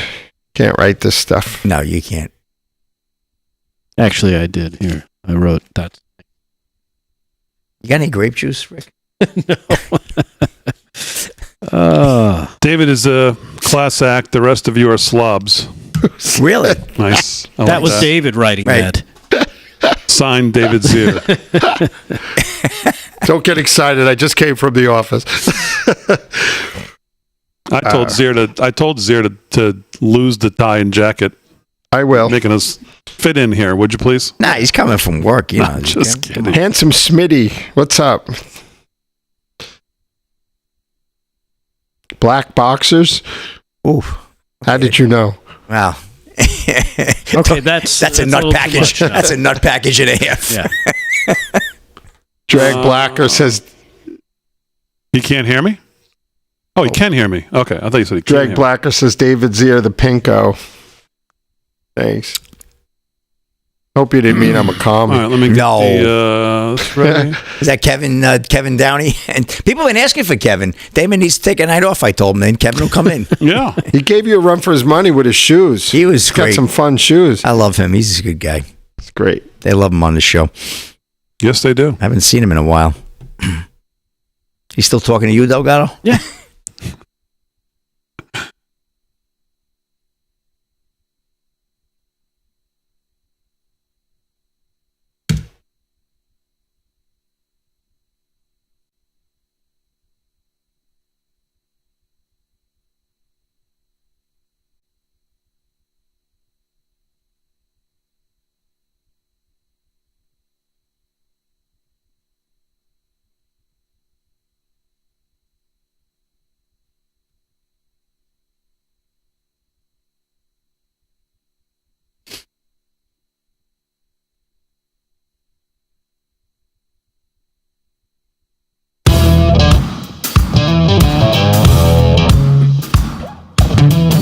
All right, 30 minutes past the hour, live from Studio 6B on a Tuesday night. Real America's Voice. Slick's going to do some more sports. Delgado's got some more news coming up. David Zier's got some news as well on a busy Tuesday. Lots to get to. 30 reasons Kamala Harris will be a terrible president. If I have time, I'll still get to that. But please, right now, welcome back to somebody we love having on the show. He's the Senior Vice President of AMAC Action. And, of course, that's Andy Mangione. Andy, welcome back to the show. How are you? Doing well. Thanks for having me. Well, it's always good to have you. I mean, can you ever remember living through a news cycle like we've seen here the last 2 weeks and what seems to be continuing? Looks like it's going to continue. I mean, if we have an October surprise, I don't know what's left for it to be at this point. Can you ever remember living through a time or a news cycle like this? No. My boss is older than I am. He doesn't remember living through a cycle like this. Certainly not in my lifetime. I've never seen anything like we're living in historic times. Yeah. So since the last time we spoke, speaking of things that have happened, obviously President Trump selected J.D. Vance from Ohio as his vice presidential candidate. A lot of people say that this is a solid pick. He's policy-wise right in line with the president on many, many things. And one of the things that I know he sponsored is something called the Dismantle DEI Act, and that's something you guys have taken up. Tell me about this. I'd be happy to. The Dismantle DEI Act was introduced by Senator J.D. Vance in the Senate, and there's a companion bill introduced by Representative McLeod from Texas in the House. And what this bill does, it eliminates all federal DEI programs, all the funding for it in the federal government, including contractors that have government contracts, that receive federal funding, organizations that receive federal grants, and educational accreditation agencies. But here's what I like to think is the money section here. This bill would unwind Joe Biden's DEI bureaucracy by rescinding his DEI executive orders, by getting rid of his chief diversity officers, closing DEI offices, ending DEI and critical race theory training, and revoking all DEI funding at the Departments of Defense, Homeland Security, and Health and Human Services. Yeah, and I mean, I'm stating the obvious here, but obviously why it matters to Republican voters. But why is this something? I mean, obviously you guys take up things. Have your members been vocal about this? How would a bill like this matter to AMAC members? Why have you guys taken such a strong stance here? Because our members told us to. They've told us that they see DEI for what it is, a rigged system that promotes racism and discrimination. It destroys merit-based management.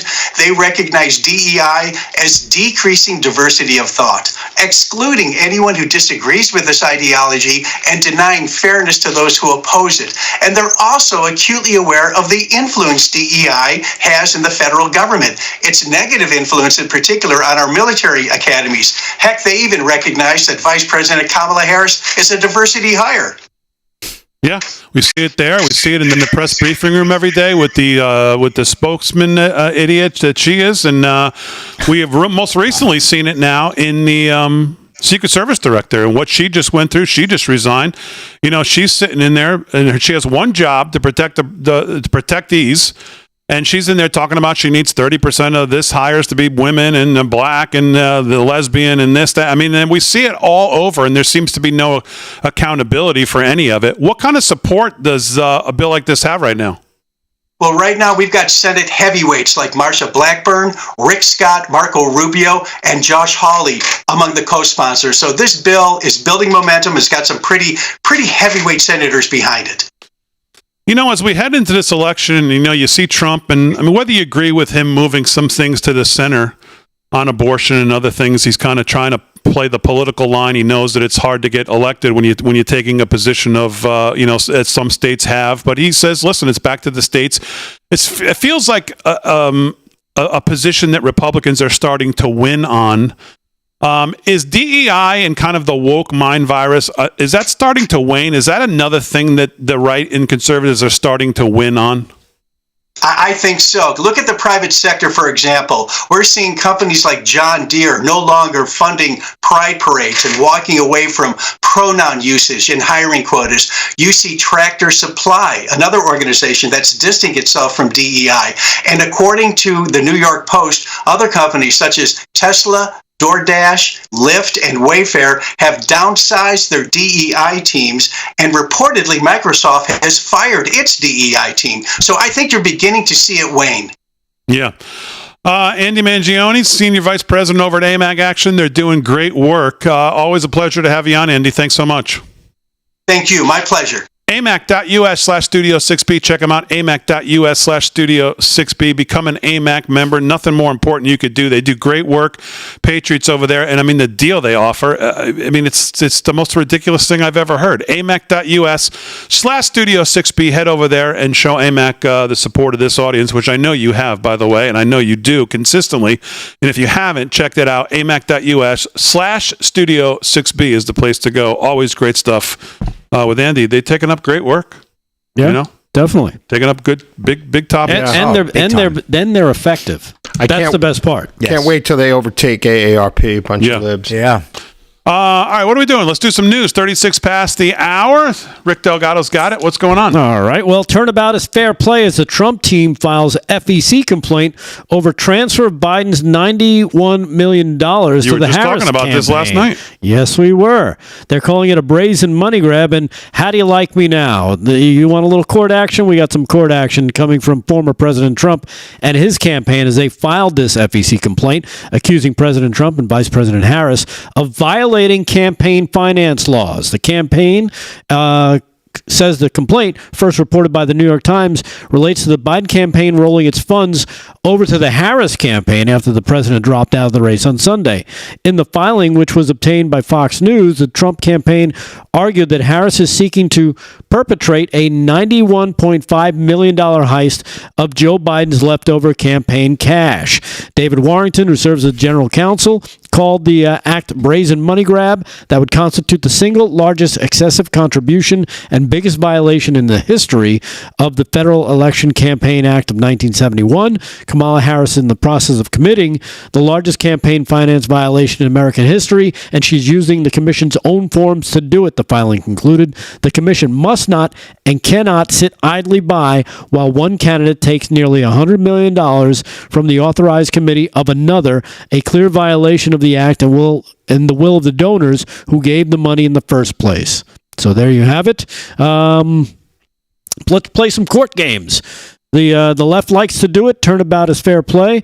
I say go for it. Make them feel what they've been doing to you. Also, a bunch of headlines I want to run through. Let me know if you've got any comments on some of these. Have you heard about this? What is it called? I want to make sure I get their name correct. It's called the Oversight Project. Have you heard about them, Damon? The Oversight Project?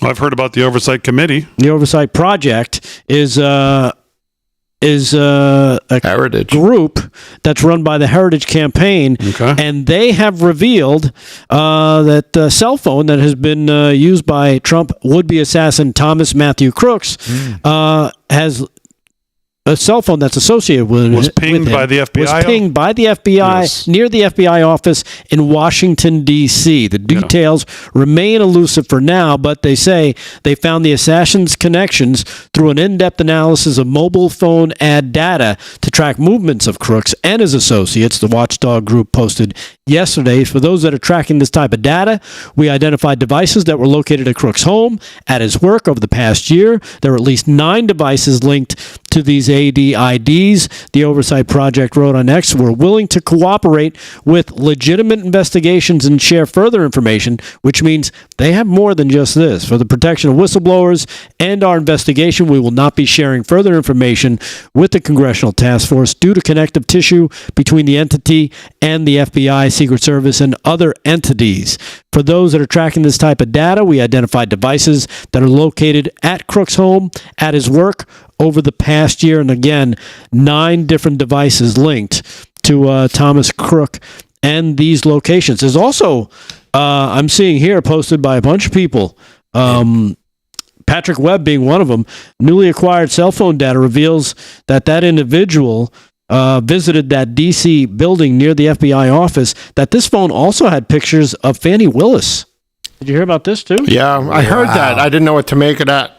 Yeah, it's an odd connection. Fannie Willis and other high-profile people have been found on Crook's phone. Well, like pictures of them that he downloaded from the internet? They're not saying more than that. It could be, maybe this is more of that information that the Oversight Project has in their possession. Because that's what I was saying when I heard. I was like, so what? But maybe it's more. Maybe it was more. We don't know. Yeah. So it's just another wrinkle thrown in to an evolving case. So we'll see where that goes. Like I said, some more headlines for you real quick. Police body cam footage of the Secret Service responding to the Trump shooter on the roof has been released. Snipers took photos of Crooks before the shooting. They took pictures of him. There's also no accounting for the person that they've pointed out on that water tower. Now, it's grainy footage, but it's definitely somebody up there. It's not normal. So I don't know what you make of that. Well, she was asked that. She said there was nobody on the water tower. That's what she's saying, but video will say different. Also, let's see. House Democrats are now targeting the FTC chairman for raising questions about Kamala getting Biden's war chest. Of course they are. They're going to target him because, well, he's not playing by the rules that they would like him to play by. Yeah. What else do we have here? Let me play this before we run out of time here. Not Bob Casey, but he's the one who endorsed her. But Dave, who's the guy running in Pennsylvania? McCormick. Their campaign got the message here. What we've been talking about all night. Here you go. Kamala Harris is inspiring and very capable. The more people get to know her, they're going to be particularly impressed by her ability. The nonpartisan GovTrack has rated you as the most liberal senator. I am prepared to get rid of the filibuster to pass a Green New Deal. There's no question I'm in favor of banning fracking. Would you ban offshore drilling? Yes. What is the solution for voters in the fossil fuel industry? Giving the workers an ability to transition. We're not going to treat people who are undocumented across the border as criminals. That's correct. Raise your hand if you think it should be a civil offense rather than a crime to cross the border without documentation. Abolish ICE. Yeah. Is that a position you agree with? And we need to probably think about starting from scratch. Outdated, it is wrong-headed thinking to think that the only way you're going to get communities to be safe is to put more police officers on the street. Would you support changing the dietary guidelines? Yes.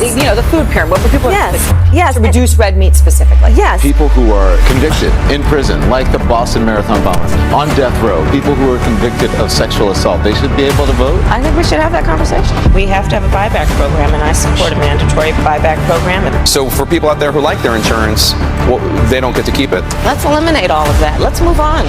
I am opposed to any policy that would deny any human being public health, period. The more people get to know her, they're going to be particularly impressed by her ability. Kamala Harris. They sure did. They sure did. Exactly. That's the message right there. That's the message. Keep hammering that. All right, we'll do some more news, a little more sports, wrap it up for a Tuesday. Live from Studio 6B right after this.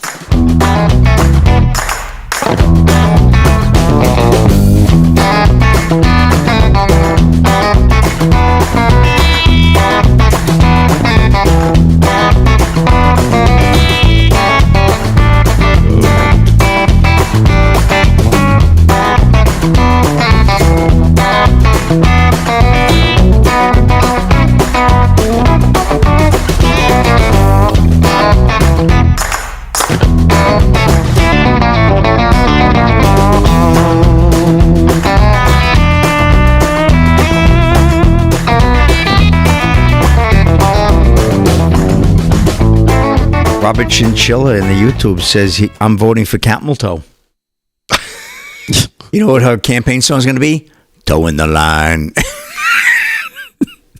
Toe in the line. Bad. Oh. How many likes we got on YouTube? 5. Slick, you in there? Yeah. Likes, 432. Okay. I just want to That's a better number. Say hi to people on Facebook. I'm not in control of my own Facebook, so hello, Facebookers. I cannot communicate with you. When is that going to change? I don't know. We don't I'm working on it every day. I'm starting to think. Yeah. When you think about the Bitcoin thing and you think about how much it's gone up, he keeps saying he's not in control of it, but I think he's got maybe a side deal going. Yeah, I got a zero feeling. You're right. Making bank. He's just not doesn't want us in on Yeah. that. Right. What do you think about that? Well, though? my mortgage is you know due what? in a few days. Like I said on the text, Slick Rick could use a Porsche. He needs a new car. I know. Yeah. Why- I think he's holding out on us. Why to be all your honest with friends there, share the wealth there, dude? I'll spread the word. Hell. I will spread the word. Give you an inside deal. Throw us a bone, man. Such a deal. Yeah. So, yeah, look at him changing the subject. Yeah, right? Yeah. Talk about So it. much going on. So much going on. Yeah. Doesn't want to. I want to say hello to all the rumblers. Doesn't want to give us the tip. For, Yeah, see, he wants to say hello to the Rumblers. Okay. He keeps rumbling his Bitcoin right That's up there right. to like Yeah. 65, Ka-ching, 66. Now it's 65,820. Is it that high now? Oh, it was 68 yesterday, wasn't it? 65,812 right now. Down a little bit. I don't know any Ethereum Bitcoin. ETF started trading today, or technically, I guess. So that's going to be big, right? Yeah. Probably not right away. People want me to buy their domains. Start locking them up. Yeah, lock them up. .eth domains? Yeah. Yeah, you're too late. Most of them, the good ones are gone. What about Zier? Zier gone? It could be like an Zier.eth? empire. No, you could definitely get Yeah, that. Big D's buying it tonight, nobody $10. You can get it. Sell it to I me have for some. I have 5 some. million. Oh, Big Daddy. I have some things for the show. I have LFSXB.eth and Bitcoin and I got all those. Really? So if people want to tip us with Bitcoin, don't send it to Zier. He's got enough already. Yeah, I got enough Bitcoin He's for a knocking it lifetime. dead. Buying Porsche. Yeah, My why not? clients are buying Porsches. I'm driving a Chevy. A Chevy celebrity. Oh my God, where was my story? Celebrity. Where do you come up with this stuff? I have no idea. It's a sickness. Right on set.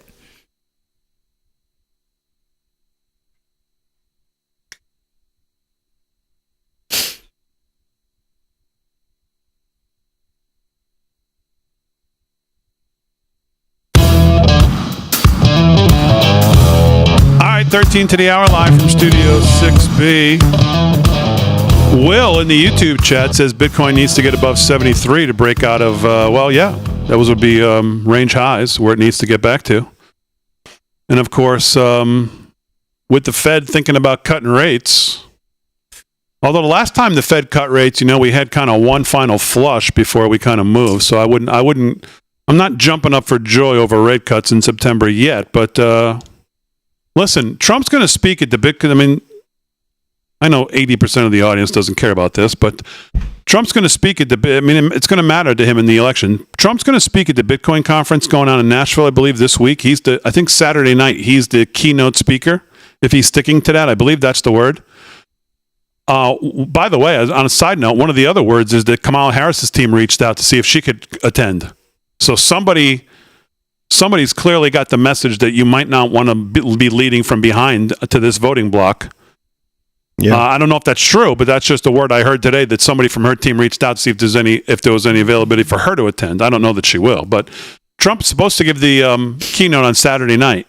If he announces some kind of strategic, what I've been talking about now for months, some kind of strategic Bitcoin either purchase or reserve strategic asset hold, it would be the game changer of game changers, because it will start all other countries thinking, China, Russia, all the other ones who want to race to the Bitcoin craze.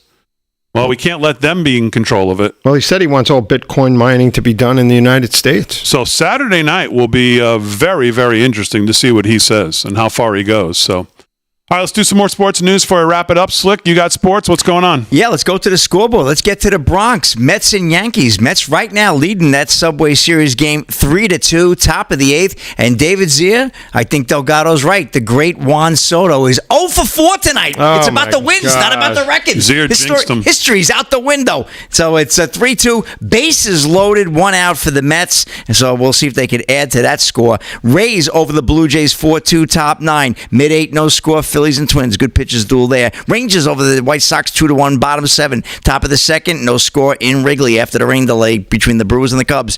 Diamondbacks over the Royals 5-1, bottom 6. Top of the 4, Red Sox blanking the Rockies 6-0 in Colorado. No score, Angels, Mariners, bottom of the 1st. Bottom 1st, also Astros and A's, no score there. Marlins earlier tonight defeated the Orioles 6-3. Cardinals down the Pirates 2-1. Guardians 5-4 over the Tigers. Padres blanking the Nationals 4-zip. Giants and Dodgers coming up. That's a 10-10 first pitch tonight. Looks like the Reds game may have gotten rained out, so they probably canceled that game. They should think about this season as well. But that's another story for a different day. Get to one quick story, Big D, if I may.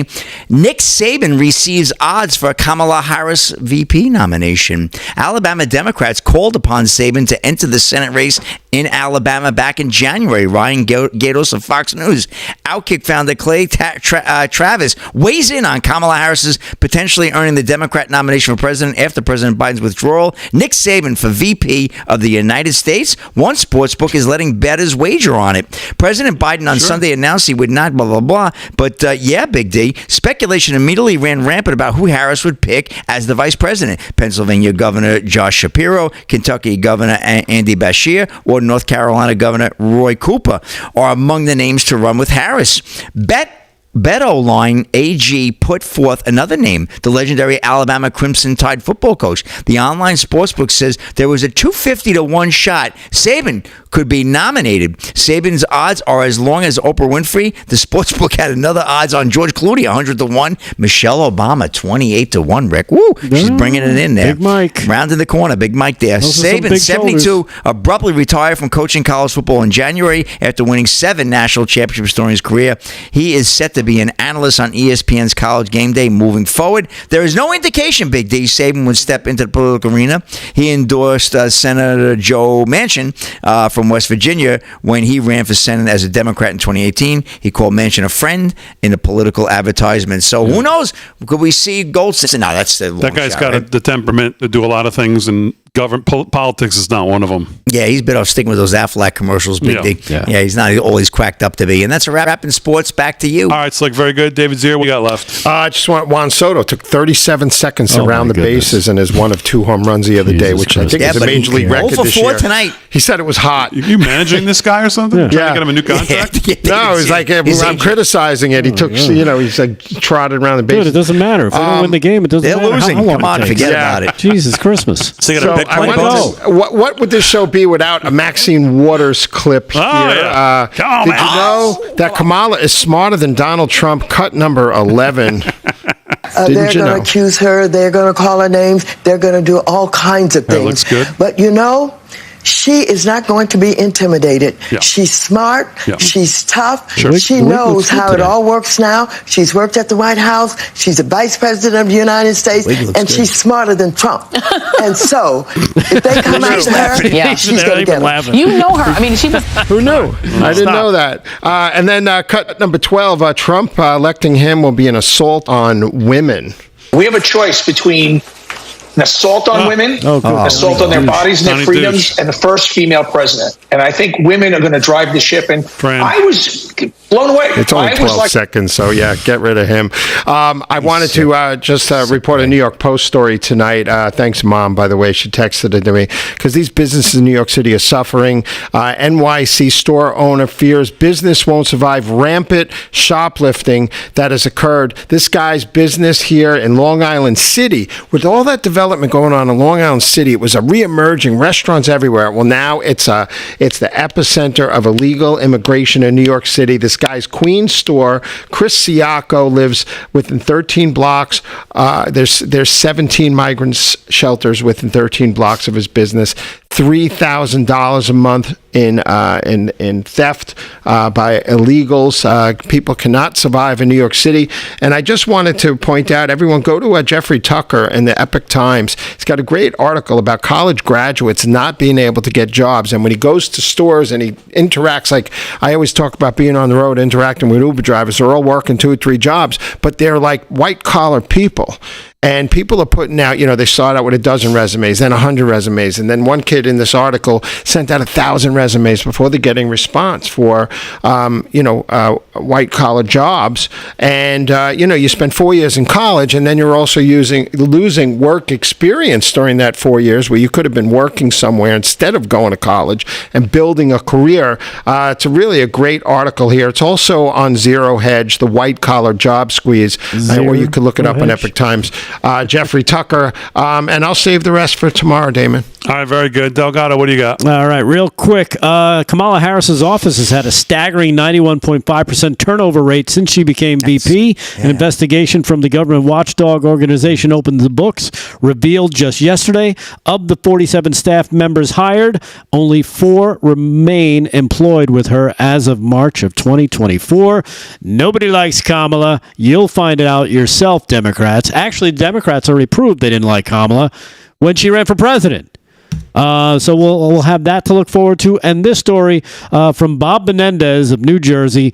He's expected to finally resign from the Senate on August 20th following his conviction in a federal corruption trial, according to sources close to the senator. New Jersey Governor Phil Murphy, the Democrat, will choose an interim replacement after receiving the resignation. The Manhattan federal jury found Menendez guilty on all charges July 16th. The charges included fraud, bribery, acting as a foreign agent, and obstruction. And that's all I got. As always, we salute our military, active and inactive, police, firefighters, first responders, EMTs, everybody on the front lines protecting us. Great job on the show. Slick Rick Ammirati, David Zier, Fran, great job holding it down. As always, most of all, thank you to live from Studio 6B audience. We will see you tomorrow night, right here. A busy night. Biden speech, Trump rally, Real America's Voice. Lock it in on a Wednesday tomorrow night. We'll see you 8 p.m. right here live from Studio 6B.